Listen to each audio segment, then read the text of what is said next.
This channel does not promote any violent, harmful, or illegal activities. All content provided by this channel is meant for an educational purpose only.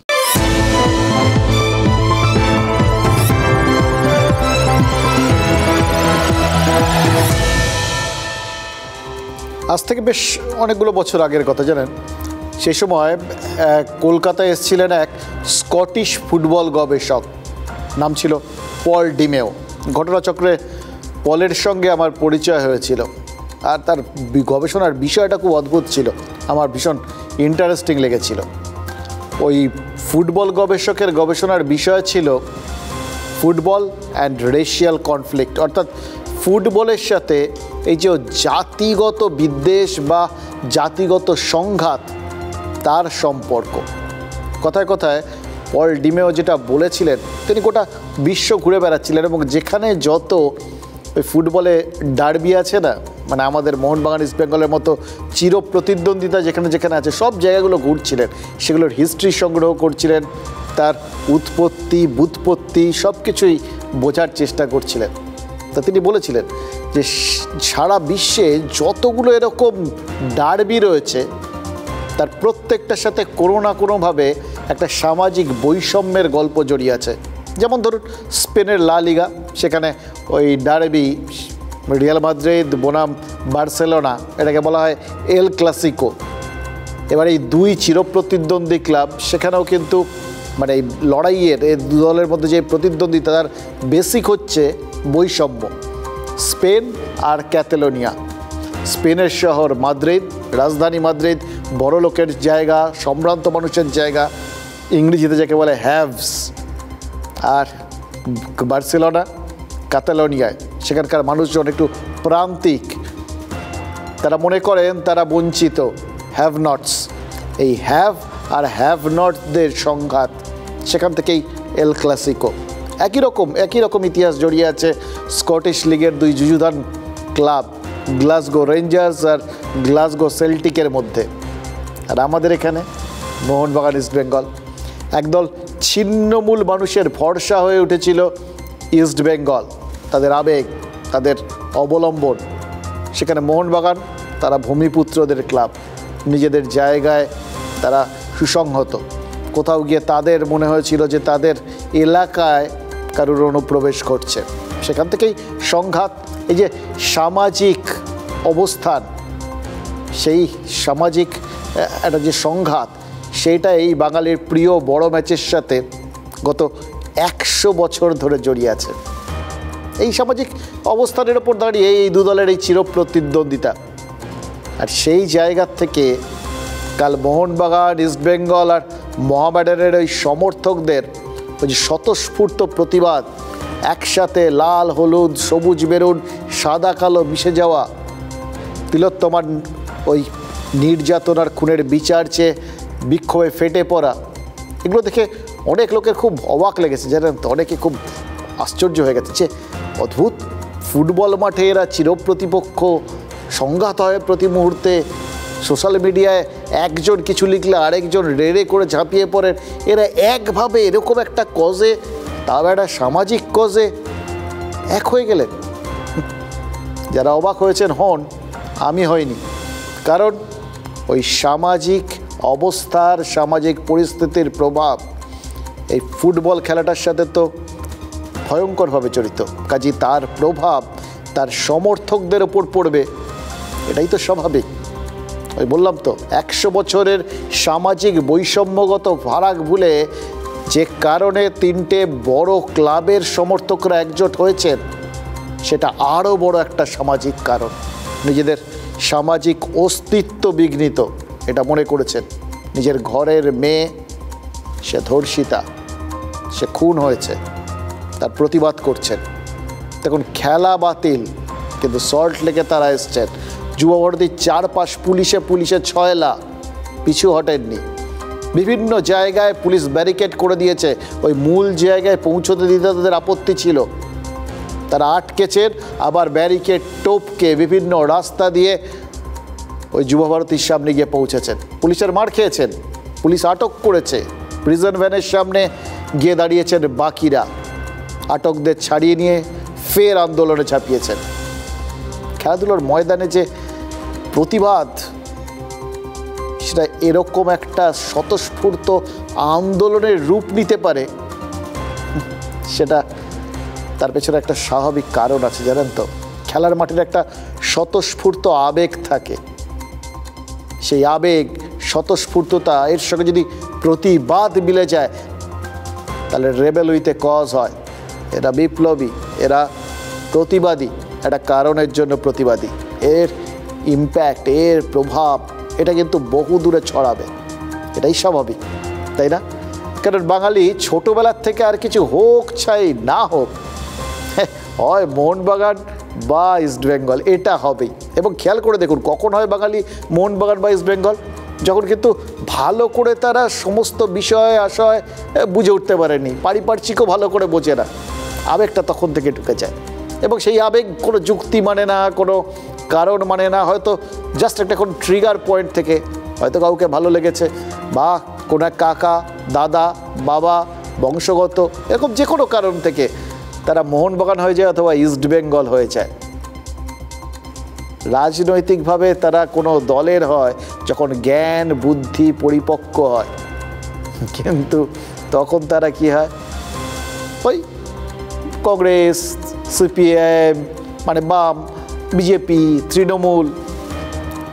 এবার একটা জিনিস খেয়াল করে দেখুন, কংগ্রেস থেকে তৃণমূল, বিজেপির থেকে কংগ্রেস, বিজেপির থেকে তৃণমূল, তৃণমূল থেকে বিজেপি, এই সমস্ত তো আকছার হচ্ছে, যখন তখন দল বদল হচ্ছে। মোহনবাগান থেকে ইস্টবেঙ্গল, ইস্টবেঙ্গল থেকে মোহনবাগানে ফুটবলাররা যায়। সমর্থকদের কোনো দিন দেখেছেন ইস্টবেঙ্গল থেকে মোহনবাগান বা মোহনবাগান থেকে ইস্টবেঙ্গলে যাচ্ছে? এটা জীবনে বদলায় না, এটা এক অদ্ভুত আবেগ। এই আবেগের সঙ্গে প্রতিবাদ মিশেছে, আর তাই সেটা একটা বাড়তি উন্মাদনায় পরিণত হয়েছে, ইউফোরিয়া, পাবলিক ইউফোরিয়া। এই জনগণের মধ্যে যখন এই উন্মাদনাটা ছড়িয়ে পড়ে না, একটা স্বতঃস্ফূর্ত আবেগ, প্রতিবাদ, এই সব কিছু মিলেমিশে যেটা তৈরি হয়, সেটা অভিঘাতটা মারাত্মক, সামলানো খুব কঠিন, দ্রুত ছড়ায়, মুখে মুখে ছড়ায়, প্রাণে প্রাণে ছড়ায়। পুলিশ খেলাটা বাতিল করেছিল কেন? কারণ পুলিশ এই আবেগটাকে ভয় পেয়েছিল, বা সরকার আবেগটাকে ভয় পেয়েছিল। হয়তো মনে হয়েছিল মাঠের মধ্যে প্রতিবাদটা এমনভাবে উঠবে, তাতে দুটো কাণ্ড হতে পারে। এক, আবেগ মাত্রা ছাড়া হলে বিস্ফোরণ ঘটে, সেটা আইন শৃঙ্খলার পরিস্থিতি খারাপ করে দিতে পারত। দুই, ফুটবল মাঠে প্রতিবাদ, এটা কিন্তু গোটা বিশ্বের যে কোনো জায়গায় হোক, কিন্তু সেটা বাকি বিশ্বটায় ব্যাপক প্রচার পেয়ে যায়। একটা মাঠ এক সুরে কথা বলছে, একটা মেয়ের জন্য আবেদন করছে, বিচার চাইছে, এটা গোটা বিশ্বে কি পরিমাণ আলোড়ন ফেলবে ভাবতে পারছেন? এই আলোড়ন অন্য জায়গায় ওঠা মানে, তার অনুরণনটা চারপাশে ছড়িয়ে যাওয়া মানে তো সরকারের ওপরেও চাপ। তাই কি এই ম্যাচটাকে বাতিল করে দেওয়া হয়েছিল, গোড়াতেই থামিয়ে দেওয়া। কিন্তু গতকাল বিধাননগর পুলিশ প্রেস কনফারেন্স করে জানিয়ে দিয়েছে তারা অন্য কারণে এই ডার্বিটা বাতিল করেছে, জানেন তো। ডার্বিতে নাকি অস্ত্রশস্ত্র নিয়ে পরিকল্পিত হামলার ষড়যন্ত্র হয়েছে। সুনির্দিষ্ট তথ্য আসার পরেই তারা খেলা বাতিলের সিদ্ধান্ত নেয়। এই ঘটনার মানে কি সেই সুনির্দিষ্ট তথ্য, সেটা বোঝাতে গিয়ে পুলিশ অডিও ক্লিপ প্রকাশ করেছে দুটো। সেই অডিও ক্লিপ আমরা শুনেছি, তাতে বলা হচ্ছে যে সংঘাতের, বেশ অস্ত্রশস্ত্র নিয়ে যাওয়ার কথা বলা হচ্ছে, সেই সংঘাতের পরিস্থিতি তৈরি করতে হবে, এটা বলা হচ্ছে। শুনে যখন শুনছিলাম তখন একটু অবাক লাগছিল, যে একটু অবাঙালি টান যেন রয়েছে। সে যাই হোক, পরে সেই অডিও ক্লিপের সূত্র ধরে পুলিশ দুজনকে গ্রেফতার করেছে, এবং পুলিশের বক্তব্য এরা নাশকতার ছক কষছিল। ওই মোহনবাগান ইস্টবেঙ্গল সমর্থকদের ভিড়ে মিশে নাশকতা করার উদ্দেশ্য ছিল, মানে সেইটাকেই ভুল বলে ধরছে পুলিশ, এবং সেটাকে থামানোর জন্যই এই খেলাটা বাতিল হয়েছে, এইটা পুলিশের বক্তব্য। পুলিশের বক্তব্যে অনড়, পুলিশের জায়গায় ঠিক আছে। আমাদের জাস্ট একটাই প্রশ্ন, পুলিশ কি কারণ হাতড়ে বেড়াচ্ছে? যত ছেলে আর্মি যখন হাতে অস্ত্র নিয়ে নেবে না, হাতে অস্ত্র মানে বুঝে নাও। আমাদের একটা কনসার্ন ছিল যে এই ধরনের যদি সিনারিও একটা তৈরি হয় তাহলে সাধারণ যারা ফুটবল লাভার্স আছে তাদের সেফটি এবং সিকিউরিটিটাকে মাথায় রেখে আমরা এই ম্যাটারটা আস্তে আস্তে টেক আপ করি ডার্বি কমিটির সাথে। আর আজকের এই ম্যাচটাকে আমাদের আপামর জনতাকে আমি নিবেদন করব, রিকোয়েস্ট করব, আজকে যেন কেউ এখানে জমায়েত না করে। হয়তো লোকজন পিসফুল প্রোটেস্ট করার মানসিকতা নিয়ে আসছে, কিন্তু তার মধ্যে বেশ কিছু বিশৃঙ্খল লোকজন ঢুকতে চলেছে। আমরা যেটা আপনাদের শুনিয়েছি, এছাড়া আমাদের কাছে আরও অনেক এরকম অডিও ক্লিপস আছে, আমরা অনেক ইনফরমেশন পেয়েছি। আজকে একটা অডিও ক্লিপ এসে, সেই অডিও ক্লিপের সত্যতা কি আছে? আজকে যদি কোনো অডিও ক্লিপ আসে, সেই অডিও ক্লিপ সত্যতা যাচাই করার জন্য তো ডিপার্টমেন্ট রয়েছে, ফরেন্সিক্স রয়েছে। তুমি সেই অডিও ক্লিপ ফরেন্সিকে পাঠিয়েছো? সেই ফরেন্সিকে সেই অডিও ক্লিপ পাঠালে মিনিমাম 45 days to 60 days সময় লাগে সেই অডিও ক্লিপ ভেরিফাই করার জন্য। কোন নাম্বার থেকে কলটা জেনারেট হচ্ছে সেটা দেখার জন্য স্বরাষ্ট্র মন্ত্রকের পারমিশন লাগে, যে সার্ভিস প্রোভাইডারদের কাছ থেকে সেই কল ডিটেলসটা নেওয়ার জন্য। এই ক্লিপ নিয়ে আরজি করের ঘটনায় যে সমস্ত হট্টগোল হচ্ছে, তার বেলায় বলছে ক্লিপটা মিথ্যে, আর এই ক্লিপটা সত্যি হয়ে গেল, এই অডিও ক্লিপটা সত্যি হয়ে গেল। এই দ্বিচারিতাটা কেন? সরকারের প্রশাসনের সম্পূর্ণ তার কেটে গেছে, উইচ হান্টিং করে বেড়াচ্ছে। কারা কি বলেছেন, কে কি পোস্ট দিয়েছে, কে ওখানে উপস্থিত ছিল, কে মঞ্চে বক্তৃতা করছিল, কে দুটো মিছিলে হেঁটেছে, এখন সব ধরে ধরে বাড়িতে ডাক পাঠাচ্ছে যে তোমরা এসো, এই করে ভয় দেখানোর চেষ্টা করছে। দেখুন, এই অডিওটা শোনার পর জাস্ট একটা কথা মনে হচ্ছিল যে যে কারণের জন্য পুলিশ বাতিল করেছে, খুব ভালো করেছে পুলিশ, স্বতঃপ্রণোদিত হয়ে এবং উদ্যোগী হয়ে, কোনো রকম ঝুঁকি নেয়নি, খুব ভালো। কিন্তু ধরুন এই অডিও না আসে যদি, তারপর এই আলোচনা না করে কেউ যদি অস্ত্র শস্ত্র নিয়ে ওই মাঠে ঢুকতে চান, ঢুকতে পারবেন? পুলিশের তো আজকাল বিভিন্ন রকম ব্যবস্থা রয়েছে, বিশেষ করে এরকম বড় ম্যাচগুলোর ক্ষেত্রে ওই মেটাল ডিটেক্টর থেকে শুরু করে সমস্ত রকম ব্যবস্থা থাকে লোকজনকে পরীক্ষা করে করে ঢোকানোর। কোনো ঝুঁকি তো নেওয়া হয় না, কারণ আজকাল ফুটবল মাঠে বহু কিছু বাতিল, কিচ্ছু নিয়ে ঢুকতে দেওয়া হয় না। এবার তাহলে আলাদা করে সব ম্যাচই তো বাতিল হয়ে যেতে হয়, সেটা তো হয়নি। এটা হচ্ছে 1 নম্বর। দ্বিতীয় নম্বর, ওই ম্যাচটায় গণ্ডগোল হতে পারত, কেউ নাশকতা করতে পারত, এই আশঙ্কার জায়গা থেকে পুলিশ তার পরের দিন যুবভারতীর সামনে জমায়েতটাকে নিষিদ্ধ করেছে। অর্থাৎ তাদের মনে হয়েছে ঠিক যেরকমভাবে মাঠে নাশকতার প্ল্যান করা হয়েছিল সেটা তো ভেস্তে দিয়েছে পুলিশ, ম্যাচটাই বাতিল করে দিয়েছে। এবার সেই নাশকতাকারীরা কোথাও যদি এদের পেছন পেছন ঢুকে এখানে কোথাও যুবভারতীর সামনে নাশকতা করে দেয়, সেই জন্য যুবভারতীর সামনে তারা এই জমায়েতটাকে কোথাও গিয়ে বাতিল করতে চেয়েছিলেন। এটাও খুব ভালো চিন্তা। পুলিশ তাহলে দেখুন কোথাও গিয়ে সার্টিফাই করে দিচ্ছে যে তারা চাইছেন যে এই যে শান্তিপূর্ণ একটা প্রতিবাদ সেটা যাতে বদনাম না হয়। পুলিশের এই ভূমিকাটা কিন্তু অত্যন্ত কি বলবো, সমর্থনযোগ্য এবং সাধুবাদযোগ্য। মুশকিল হচ্ছে পুলিশ যে এই প্রতিবাদকে এরকম কলঙ্ক মুক্ত রাখার চেষ্টা করছে, সেটা আবার সবার পছন্দ হবে তো? এত রকম কি বলবো দ্বিমুখী জিনিসপত্র এবং পরস্পর বিরোধী জিনিসপত্র দেখছি না, যে পুলিশ চাইছে এই আন্দোলনগুলো কোথাও গিয়ে কলঙ্কিত না হোক, কিছু লোক এই ফাঁকে ঢুকে গণ্ডগোল না করে দিতে পারুক। সেই পুলিশই আবার বিভিন্ন জায়গায় যারা প্রতিবাদে মুখর হচ্ছেন তাদের ইধার উধার একটু হলেই নোটিশ পাঠিয়ে দিচ্ছে, তুলে নিয়ে যাচ্ছে। এই কী কাণ্ড বলুন তো?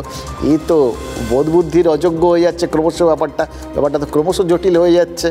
আরে আমাদের ব্রেনের ওপর ট্যাক্সেশনেরও তো একটা লেভেল আছে। এই যে তিলোত্তমার খুন আর ধর্ষণের কথা জানাজানি হওয়ার পর থেকে দেখছি এই অডিও ক্লিপ জিনিসটা বেশ গুরুত্বপূর্ণ হয়ে উঠেছে। সোশ্যাল মিডিয়ায় হাজার হাজার, সেই বলেছিল না সোনার কেল্লাতে হাজার হাজার ডক্টর হাজরা, হ্যাঁ সেরকম হাজার হাজার অডিও ক্লিপ ঘুরে বেড়াচ্ছে। তার মধ্যে কিছু কিছু অডিও ক্লিপ আবার নিয়মিত আপডেট করা হচ্ছে, মানে প্রথম যে ভার্সানটা বেরিয়েছে তার পরের ভার্সানটায় পরের আপডেটটা যোগ করে দেওয়া হয়েছে। এই একটা জিনিস খেয়াল করে দেখলাম, জানেন তো, এই সব অনেকগুলো অডিও ক্লিপ চারপাশে আসছে, শোনালো পুলিশ, দেখলেন, আমরাও বাকিগুলো শুনেছি। অডিও ক্লিপগুলো শুনলে ঠিক মনে হচ্ছে, জানেন তো, লালকেল্লায় প্রধানমন্ত্রী জাতির উদ্দেশ্যে ভাষণ দিচ্ছেন। মানে কেউ একজন বলছে তো বলেই যাচ্ছেন, উল্টো দিকে অসংখ্য নির্বাক মুখ অথবা কেউ নেই, কাকে বলছেন, উল্টো দিকে কে রয়েছে কেউ জানে না। যার সঙ্গে কথা হচ্ছে সে হ্যাঁ হু হা না হ্যাঁ না কিচ্ছু করছে না। আরজি কর নিয়ে ছড়িয়ে পড়া অডিও ক্লিপ আর এই বড় ম্যাচকে ঘিরে যে অডিও ক্লিপগুলো হাতে এসেছে বলে পুলিশ বলছে, এই দু ধরনের অডিও ক্লিপের মধ্যে কোনো সম্পর্ক নেই তো, এর পেছনে কোনো সুনির্দিষ্ট পরিকল্পনা নেই তো। খেয়াল করে দেখুন, ওই আরজি কর কাণ্ডে যে অডিও ক্লিপগুলো ঘুরে বেড়াচ্ছে সেগুলোর বিরুদ্ধে, মানে সেগুলো যারা শেয়ার করছেন বা সেটার পেছনে কে রয়েছেন পুলিশ খোঁজার চেষ্টা করছে, সতর্ক করছে, ব্যবস্থা নিচ্ছে বা নেওয়ার কথা বলছে। আর এই বড় ম্যাচের কেন্দ্র করে যে অডিও ক্লিপ সেটা পুলিশই শুনিয়ে দিচ্ছে। আরও একটা কথা, পুলিশ এই অডিও ক্লিপের সূত্র ধরে তড়িঘড়ি এই যে দুজনকে ধরে ফেললো, এটাকেই ডার্বি বাতিলের কারণ বলে তুলে ধরলো। এর কারণ কি বলুন তো? ডার্বি বাতিলের যুক্তিগ্রাহ্য কারণের কি অভাব পড়িয়েছিল? এর থেকে তো দুটো জিনিস প্রমাণ হয়ে গেল। 14ই আগস্ট রাতে মানুষের শান্তিপূর্ণ প্রতিবাদের মধ্যেও তার মানে পরিকল্পনা মাফিক লোক ঢুকিয়েছিল কেউ, তার মানে পুলিশের ইন্টেলিজেন্স তখন ফেল করেছিল, এটা পুলিশই স্বীকার করে নিল। দেখুন, অডিও ক্লিপ ভাইরাল হওয়ার পেছনে কোনো সংগঠিত পরিকল্পনা যদি নাও থাকে, কাল মোহনবাগান ইস্টবেঙ্গল মোহামেডানের যৌথ প্রতিবাদের পর প্রতিবাদীদের ওপর কিন্তু সংগঠিত জুলুমের অভিযোগ উঠেছে। যেখানে যেখানে দেখা গেছে যে ওই মোহনবাগান ইস্টবেঙ্গল জার্সি পরে লোকজন ঘুরছে, সেখানেই নাকি পুলিশ সক্রিয় হয়ে উঠেছে। কোনো মানে আছে? এ তো নাগরিক অধিকারের ওপর হস্তক্ষেপ। কালকের প্রতিবাদের যে ছবিটা সব থেকে বেশি নজর কেড়েছে, সব থেকে বেশি ভাইরাল হয়েছে, সেটা হলো এই ছবিটা। এক মোহনবাগান সমর্থকের কাঁধে চড়ে এক ইস্টবেঙ্গল সমর্থকের প্রতিবাদের এই ছবি। অভিযোগ কি জানেন? এই ছবিতে যাকে দেখা যাচ্ছে ওই মোহনবাগান সমর্থক, তার দোকান নাকি জোর করে বন্ধ করে দেওয়া হয়েছে। দক্ষিণ কলকাতার হালতুর বাসিন্দা এই মোহনবাগান সমর্থক আজ TV9 বাংলাকে জানিয়েছেন, কাল রাতেই নাকি তাকে হুমকি দেওয়া হয়। আচ্ছা, একটা কথা বলুন তো, একটা অন্যায়ের বিরুদ্ধে আন্দোলন, একটা মেয়েকে ধর্ষণ আর খুনের বিচার চেয়ে যারা প্রতিবাদে মুখর হলেন, কাদের বিরুদ্ধে? না সেই ধর্ষক খুনিদের বিরুদ্ধে। দাবি কাদের কাছে? সরকারের কাছে, পুলিশ প্রশাসনের কাছে, CBI-এর কাছে। কি দাবি? সুবিচার। কোনো রাজনৈতিক বার্তা নেই, কোনো হুমকি নেই, কোনো দেশ নেই, কোনো শ্লেষ নেই, একটা দাবি। তাতে যারা আন্দোলনে সামিল হলেন তাদের হুমকি পেতে হচ্ছে। কে হুমকি দিচ্ছে? এটা খোঁজ করার দায় নেই কারুর। প্রতিবাদ করলে যদি দোষ হয় তাহলে তো মহা গোলমেলে বিষয়। বললাম না, সব পরস্পর বিরোধী ঘটনা এমনভাবে আসছে, সব তো গুলিয়ে যাচ্ছে মশাই। কি কোনটাকে ধরবো, কোনটা কি? এক যাত্রায় পৃথক ফল বলে একটা কথা হয়, এ তো সব যাত্রায় সবই পৃথক। তাহলে তো মমতা বন্দ্যোপাধ্যায় তিলোত্তমার ঘটনায় প্রতিবাদী, মানে চরম প্রতিবাদী, তিনি সবার আগে ফাঁসির দেওয়া হোক বলে দাবি তুলেছেন। শুধু মমতা বন্দ্যোপাধ্যায়, অভিষেক বন্দ্যোপাধ্যায় এনকাউন্টারকে আইন সিদ্ধ করার কথা বলেছেন। এই ববি হাকিম, অরূপ বিশ্বাস, সবাই লাইভ দিয়ে সবাই ফাঁসি চেয়েছেন এবং প্রকাশ্যে ফাঁসি চেয়েছেন। ভাবুন, এগুলো তো কোনোটাই মানে কোথাও সংবিধান সম্মত নয়, সংবিধান বিরোধী বক্তব্য রাখছেন, অথচ যারা এই সংবিধান মেনে আবেগটাকে প্রাধান্য দিয়ে এমন কিছু দাবি তুলছেন যাতে ভবিষ্যৎ প্রজন্মটা, সমাজটা একটু ঠিকঠাক থাকে, তাদের হেনস্থা করা হচ্ছে বলে অভিযোগ উঠছে। তৃণমূল নেতারা ধর্ণা দিচ্ছেন, মিছিল করছেন, সব দোষ করছেন নাকি? দেখুন, রাত দখলের আন্দোলন থেকে শুরু করে কালকের এই খেলা পাগল মানুষজনের প্রতিবাদ, সব জায়গায় যে স্বতঃস্ফূর্ত ভিড় চোখে পড়েছে, সেই ভিড় কি শুধু রাজ্যের বিরোধী দলের কর্মী সমর্থকদের? এটা তো বুঝতে হবে, ভাবতে হবে। ওই জন্যেই তো মোহনবাগান, ইস্টবেঙ্গল, মোহামেডান, তাদের কাছে এই আবেগটা অনেক বড়, আলাদা। এদের মধ্যে সব ভাগাভাগি থাকতে পারে। Divided by politics, united by football. এক্ষেত্রে ইউনাইটেড বাই প্রতিবাদ, প্রোটেস্ট, জাস্টিস। রাতারাতি কি রাজ্যে মানে এই দেখছিলাম চারপাশে এত এত মানুষ বেরিয়ে এসছেন না, সমস্ত মানুষ রাস্তায় বেরিয়ে এসছিলেন। তো সেই 14 তারিখ রাত্রির থেকে পর পর বেরোচ্ছেন। এগুলো সব যদি শুধু বিরোধী দলের কর্মী সমর্থক হন, তাহলে কি হবে বলুন তো? মানে তাহলে তো কার কার চিন্তা, কোথায় কোথায় চিন্তা, ভাবতে পারছেন? বুঝতে হবে যে রাতারাতি এ রাজ্যে এত বিজেপি, সিপিএম সমর্থক সব তৈরি হয়ে গেল। এদের মধ্যে তো আসলে তৃণমূলের সমর্থকও থাকতে পারেন কেন, আছেন। এর মধ্যে তৃণমূল সম্পর্কে যাদের দুর্বলতা আছে, সক্রিয় কর্মী নন কিন্তু তৃণমূলকে সমর্থন করেন, সমর্থক আছেন। কিন্তু কালকের প্রতিবাদ, সেটার মধ্যে তো কোনো রাজনৈতিক সংঘাত ছিল না, ছিল সবুজ বেরুন, লাল হলুদ আর সাদা কালো পতাকার এক হয়ে যাওয়া একটা প্রতিবাদ। ফুটবল মাঠের সংঘাতও সেখানে অনেক দূরে দাঁড়িয়ে হাততালি দিচ্ছিল। আর একটা জিনিস ছিল জাতীয় পতাকা। তাহলে এই ফুটবল ফ্যানদের ওপরে যে আক্রমণ নেমে এলো, ফুটবল ফ্যানদের ওপর যে বিভিন্নভাবে দায় চাপিয়ে দেওয়া হলো, তাদের বিরুদ্ধে ব্যবস্থা নেওয়া হলো, ওখান থেকে ফিরে যাওয়ার পরে বিভিন্ন জায়গায় তাদের হেনস্থার শিকার হতে হলো, রাস্তার মধ্যে মোহনবাগান, ইস্টবেঙ্গলের জার্সি পরে গেলে যারা দাঁড় করিয়ে আটকে দিল, তারা কারা?